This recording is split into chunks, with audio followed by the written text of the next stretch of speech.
Before I tell you this story, I need you to understand something. This isn't a fairy tale. It isn't neat or simple. It's messy, complicated, uncomfortable. Some things aren't meant to be spoken out loud, and yet here I am about to say them anyway. If you're looking for something easy, something safe, turn this off now. Because once you hear what I have to say, you can't unhear it. I used to think love had a rhythm, a pattern. You meet someone, you fall for them, and you just stay. You build a life. You do all the things you're supposed to do. And if you're lucky, that feeling lasts. I was lucky once, or at least I thought I was. Nathan and I have been married for 10 years. 10 years of routines, shared spaces, and quiet, polite conversations. We used to be in love. I remember what it felt like, the weight of his hand on my waist, the way he used to pull me close as if he couldn't stand even an inch of space between us. Now we barely touch. I don't even know when it happened, when we became more like roommates than lovers. I wake up next to him every morning, but it doesn't feel like waking up next to my husband. It feels like waking up next to someone I used to know. He still kisses me goodbye before leaving for work. A peck on the cheek, quick, like he's checking something off a list. And at night, he's either too tired or too distracted to even look at me. I don't know if he notices how much I need him, how much I miss him. Maybe I don't miss him. Maybe I just miss the way things used to be. I should be happy. My life is stable, comfortable. Nathan is a good man. He works hard. He provides. He doesn't hurt me. But I feel empty, like I'm just going through the motions, waiting for something to wake me up. I didn't know it would be Adrian. Adrian is my husband's nephew, 19 years old, staying with us for the summer. When Nathan told me he'd be coming, I didn't think much of it. Just another body in the house, another person to make small talk with at dinner. But the second I saw him standing in our doorway, suitcase in hand, I felt something shift. He's changed since I last saw him, taller, his face sharper, more defined. But it's his eyes that catch me off guard, dark, unreadable. Like they see things they're not supposed to. I tell myself I'm being ridiculous. He's just a boy, a guest in my home. There's no reason for me to feel whatever this is. But later that night, when we sit down for dinner, I catch him watching me. Not like a nephew looks at his aunt. Not like a guest looks at his host. Something else. Something deeper. Something dangerous. I look away first. The first time it happened, I wasn't even sure if I was awake. I had fallen asleep early. Nathan was still in his office, working late as always.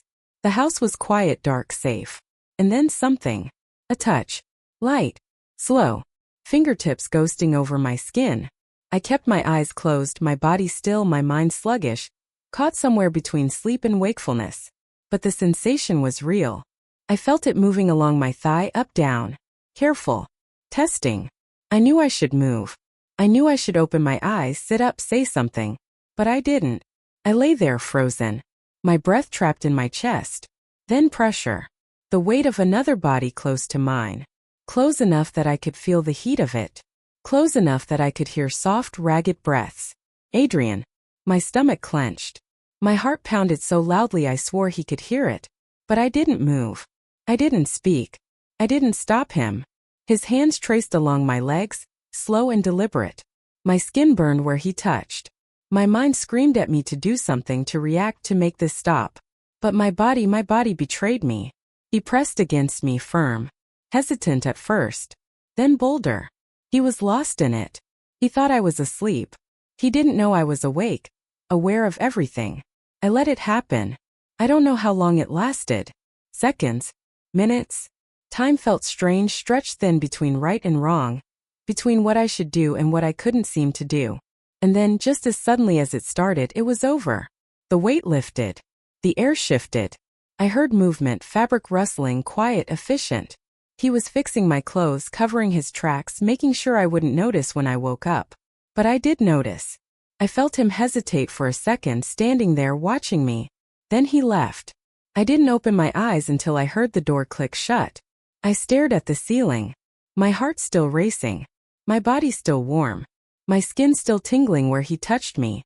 My mind felt like it was short-circuiting, looping the same thought over and over. I should have stopped him. But I didn't. I didn't sleep for the rest of the night. The next morning I acted normal. I got out of bed. I showered. I made coffee. I sat across from Adrian at the kitchen table and pretended nothing happened. I told myself I was disgusted. I told myself I was ashamed. But when I glanced at him, when I saw the way he avoided looking at me, when I felt the ghost of his touch still lingering on my skin, I knew the truth. I felt something. And that scared me more than anything. If you're still with me, don't forget to like this video, share your thoughts in the comments, and subscribe for more stories like this. Trust me, there's so much more to uncover. The next morning I woke up before my alarm. My body felt heavy. My skin was too sensitive. My mind was thick with something I didn't want to name. I didn't look at the door. I didn't check to see if it was still shut. I just lay there, staring at the ceiling, trying to make sense of what happened, trying to make sense of myself. I should feel disgusted, violated, furious. But I don't. Or at least not in the way I should. There's something else crawling under my skin. Something I don't want to admit. I get up, shower, scrub my skin until it's raw, as if I can wash away the memory of his hands, his breath, the warmth of him. But it's still there. It lingers, clings to me like a second skin. When I step out of the shower, I reach for my shorts, the ones I was wearing last night. I freeze. They look the same. They feel the same. But I know they're different.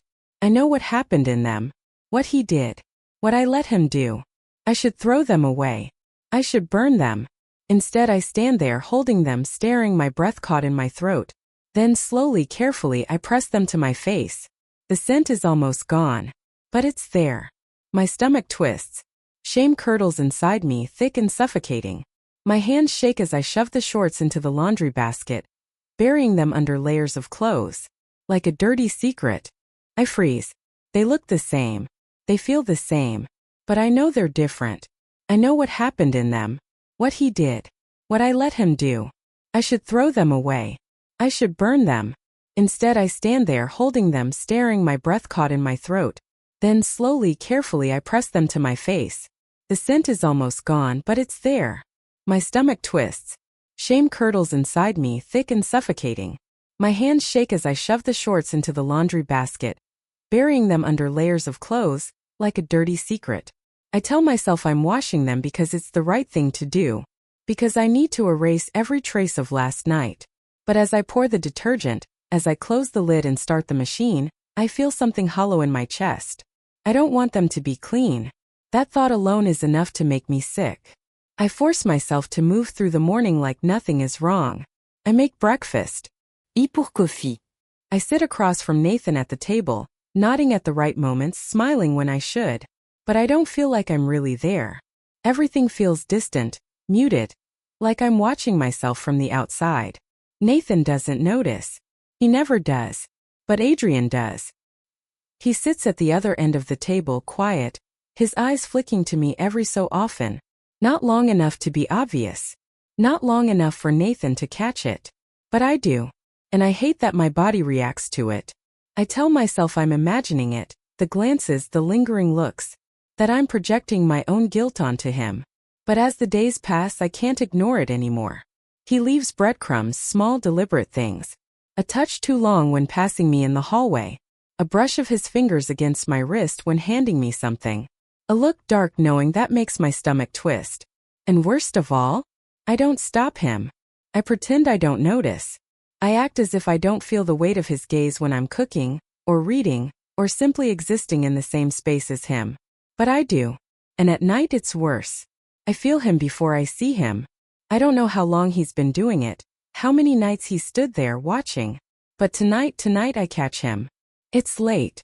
The house is quiet. Nathan is sleeping beside me, his breath slow and even. But something wakes me up. An itch at the back of my neck, a feeling like I'm being watched. I turn my head toward the bedroom door. And there he is. A shadow. Motionless. Silent. His face barely visible in the dim glow from the hallway. My breath catches in my throat. I don't move. I don't blink. Neither does he. We stay like that for what feels like forever, time stretching, warping around the weight of the moment. Then he disappears. No sound. No hesitation. Just gone. I should wake Nathan. I should lock my door. I should do something. But I don't. I don't know why I do it. Maybe it's curiosity. Maybe it's temptation. Maybe it's something darker. something I don't want to name.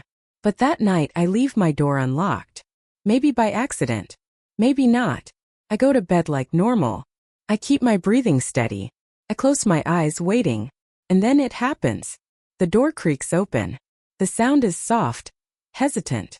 He's careful just like before. He moves like a ghost, slow, deliberate. And then the air shifts. The bed dips. I feel him before he even touches me. The warmth of him. The weight of his presence pressing down on me like a secret. Then his hands. Fingertips over my skin, my stomach, my thighs. Lighter than last time. Testing. Waiting. I should move. I don't know how long it lasts. Time blurs. The room feels smaller, suffocating, charged with something I don't understand. Then his breath. Warm against my ear. And a whisper. Barely audible. But sharp enough to shatter everything. I know you're awake. A shiver runs through me. My breath catches. My body tenses. But I still don't move. I don't say a word. His fingers press into my thigh, firmer this time. Waiting. Expecting. My heart pounds so hard I think it might break through my ribs. I don't stop him. This time I lean into it. I don't know who I am anymore. I move through the days like a ghost, slipping in and out of conversations, smiling when I should, nodding at the right moments. But inside I'm unraveling. I avoid Nathan. I avoid Adrian. But most of all, I avoid my own reflection. I tell myself I can fix this. That if I just act normal, if I bury it deep enough, it will disappear. But it doesn't. It lingers, poisoning everything. I can't look at Nathan without guilt gnawing at my stomach. I can't sit across from Adrian without feeling my pulse quicken. My skin prickle with something dark and unwanted. I tell myself I hate him. That what he did was wrong. That what I did, what I let happen was worse. And yet I still feel it. The heat of his breath. The weight of his hands. The way my body betrays me. I can't sleep. When I close my eyes, I feel him there, hovering in the dark. When I open them, I see a shadow in the hallway. I don't know what's real anymore. Nathan notices. He watches me in a way he hasn't in years. First, he doesn't say anything. He just studies me, subtle at first, then sharper. His eyes narrow when I flinch at his touch, when I seem distracted, when I'm too quiet. One night we're in bed. He reaches for me, his fingers skimming my hip. A gesture so familiar, so routine. But I recoil before I can stop myself. His hand stills. The silence stretches. Then softly. What's wrong? I open my mouth. I could tell him everything. I could lay it all bare. Let it out of me like something rotten. Let him see the way I hate myself. Instead I lie. Nothing. Just tired. He doesn't believe me. I can see it in the way his jaw tightens, the way his fingers twitch, like he wants to reach for me again but doesn't. You've been different, he says after a moment. For weeks now. I turn onto my side, away from him. You're imagining things. The words taste like ash in my mouth. He exhales, sudden, frustrated. But he doesn't push. The next morning I catch him watching me when he thinks I'm not looking. Studying the way I move. The way I react around Adrian. He's noticing things. He's putting pieces together. But he doesn't have the whole picture. Not yet. I freeze. My blood turns to ice. What? I manage to whisper. He shrugs. You heard me. Who? My voice is barely there. Who else? He doesn't answer. I take a step forward, my entire body shaking. Adrian, who else? For the first time, something flickers across his face. Something close to annoyance. It doesn't matter, he says. You won't say anything. You never do. A lump rises in my throat. He's right. I don't know how long I stand there, trapped in the weight of what I've just learned. Then without another word, I turn and walk away. That night I lock my bedroom door. But it doesn't make me feel any safer. I can't stop thinking about it. Not just what he did to me, not just what I let happen, but what he said. You're not the first. The words repeat in my head like a sickness, infecting everything. I tell myself it's a lie, that he said it just to rattle me. But deep down I know better. Adrian isn't careless. He's calculated. Every look, every touch, every whispered word, it was all intentional. He knew exactly what he was doing. And if he's done it before, it means he'll do it again. I can't let that happen. I start watching him the way he's been watching me. At family gatherings, I study the way he interacts with others. The way he lingers too long in conversations with certain people. The way he brushes too close to the younger girls in the family. The way some of them flinch ever so slightly when he's near. Their smiles too forced. Their laughter too hollow. I start asking questions. Careful. Subtle. Delisa Keller, my cousin's daughter. 16. Quiet. Never quite meets my eyes. I ask her how she's been. She says fine. Too quickly. Tiana Buchanan, my niece. 17. Fidgety. Avoids sitting next to Adrian at dinner. When I ask her about school, her fingers tighten around her fork. Her knuckles turn white. It's there. The signs. The same ones I ignored in myself. Feel sick. I should say something. I should tell someone. But every time I open my mouth, the words get stuck. Because if I expose him, if I drag him into the light, I have to drag myself with him. I have to admit what I allowed to happen. What I was involved in. And I don't know if I can. It all comes down to this. A choice. Tell the truth or bury it. I sit on the edge of my bed, my hands trembling, my stomach twisting into knots. The house is quiet. Nathan is in the other room, oblivious. Adrian is downstairs, probably scrolling through his phone, waiting for me to decide his fate. I reach for the drawer. Pull it open. The shorts are still there, folded neatly. Clean. But I know what they were. What they are. A symbol. A reminder of what he did. Of what I let him do. I pick them up, pressing the fabric between my fingers.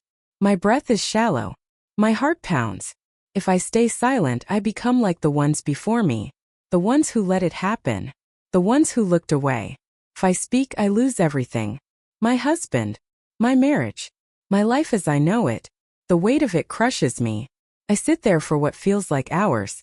The shorts in my lap. My hands gripping them like they hold the answer. But they don't. Because there is no right answer. Only consequences. Have you ever been tempted to cross a boundary you know you shouldn't? What would you have done in my position? Let me know in the comments below. And if you found this story meaningful, please like, share, and subscribe for more.